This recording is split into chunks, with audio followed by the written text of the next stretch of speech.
Kasa, karibu sana, who is also my senior in the legal profession. Thank you. Very senior.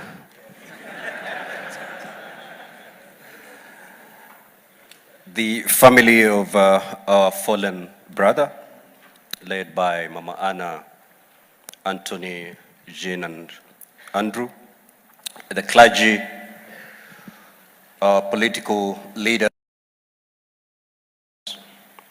On behalf of the Senate and my own behalf, we are here to condole with the family of our brother. At the Senate, we are not just a house of parliament, we are a family. We go beyond the traditional roles of legislation, oversight, and representation. We've added unto ourselves another role. Each one of us at the Senate is a brother's keeper and a sister's keeper. And that runs from the speaker right all the way to the tea girl. And therefore, the pain of one of us and their family is the pain of the Senate as a family. And the joy of one of us or their family is the joy of the Senate family.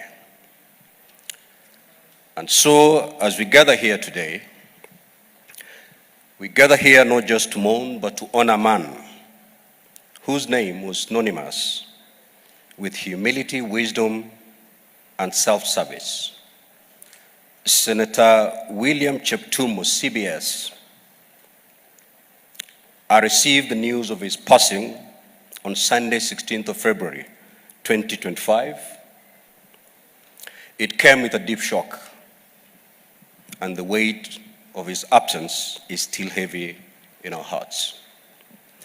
Today, as we pay tribute to him, we remember a patriot, a diligent public servant, and a leader who devoted his life to uplifting the people of Baringo County and Kenya at large. I first met Cheptumo, then a member of parliament, in January 2008. Both of us had just been elected during the December 2007 elections. But then I had been elected as a member representing Magarini constituency, and he came into the National Assembly as an MP.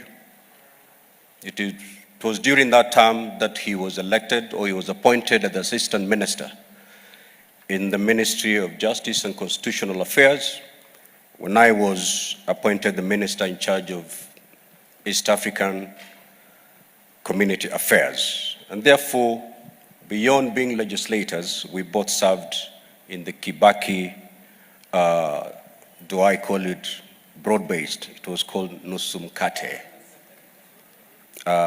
government. At the Senate, I had the privilege of working very closely with Senator Cheptumo, where his voice carried the weight of experience, wisdom, and reason. Whether on the floor of the House, in the committee deliberations, or during informal engagements, he was always calm amidst the storm. Even in heated debates, he never raised his voice unnecessarily. The only time he would appear agitated are the instances that the majority leader has already alluded to.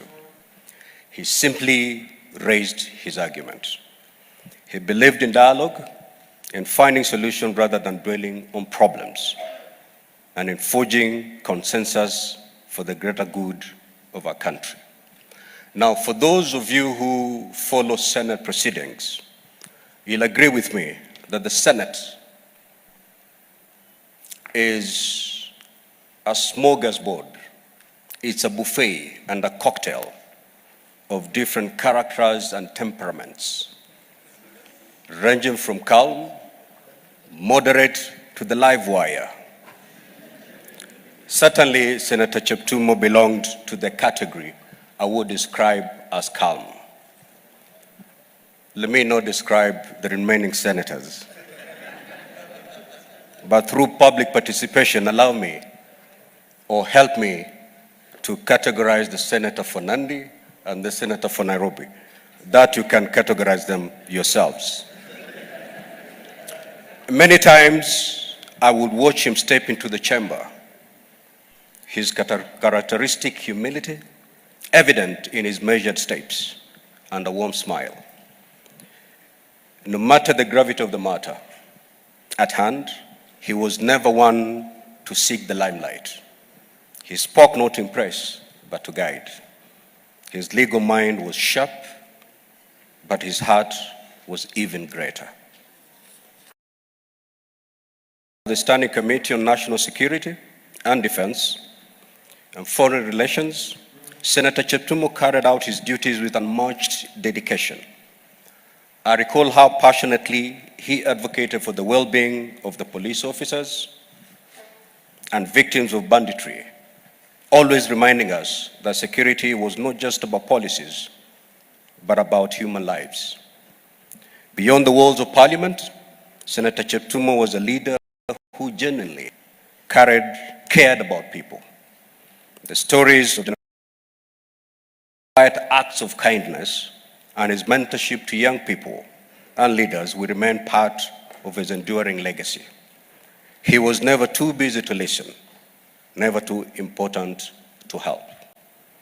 The people of Baringo indeed knew him as a leader who walked with them, sat with them, and understood their struggles.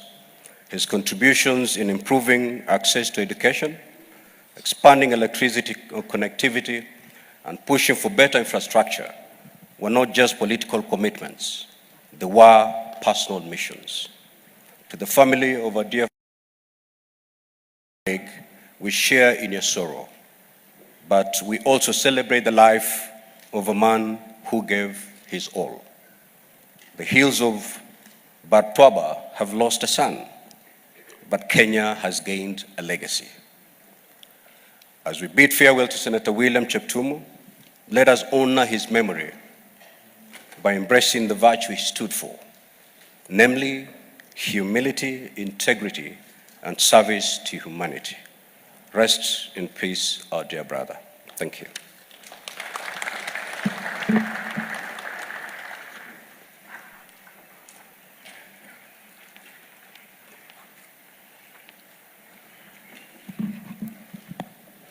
Thank you very much.